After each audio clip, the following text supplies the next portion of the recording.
Hello everyone, welcome to science express. आज हम discuss करेंगे रेलवे ग्रुप डी के previous year top science question जो एनसीईआरटी स्पेशल है। ये जो सीरीज है तो अपकमिंग ग्रुप डी एग्जाम के लिए बहुत ज्यादा इंपॉर्टेंट है। Now let's start the 100 days challenge series में day 60 lecture.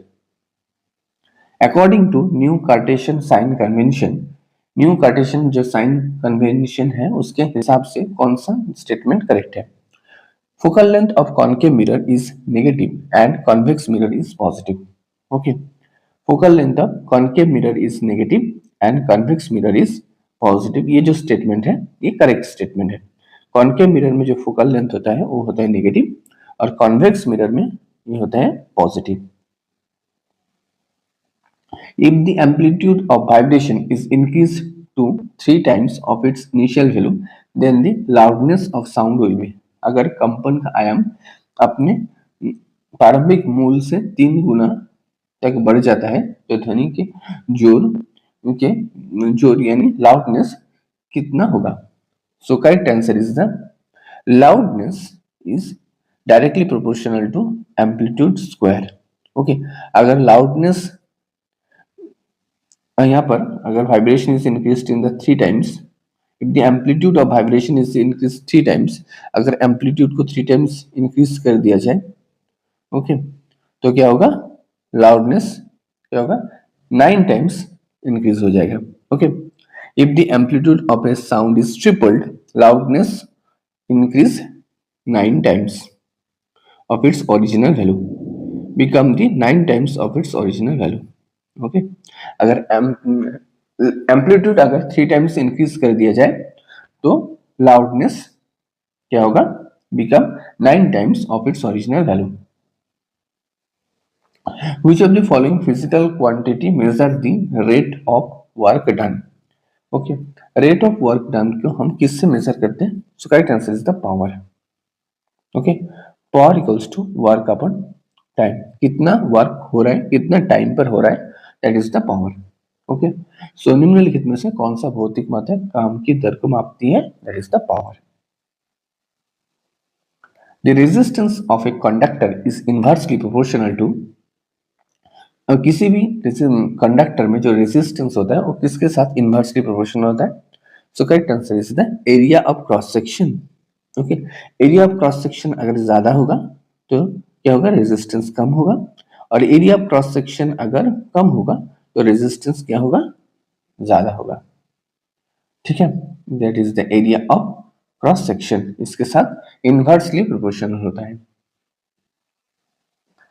Find the work done in a moving charge of 1.6 coulombs across the potential difference of 0.8 volt।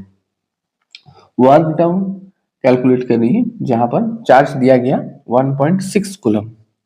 Okay, charge यानी Q 1.6 coulomb.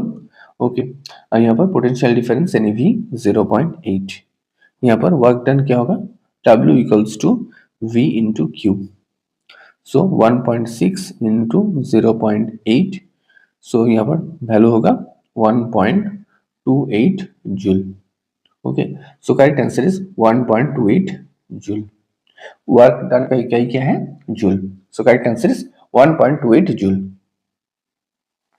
The audible frequency range of hearing of an average human being is from about, कोई भी average human as का जो human है उसका जो Audible frequency range है hearing का वो कितना है?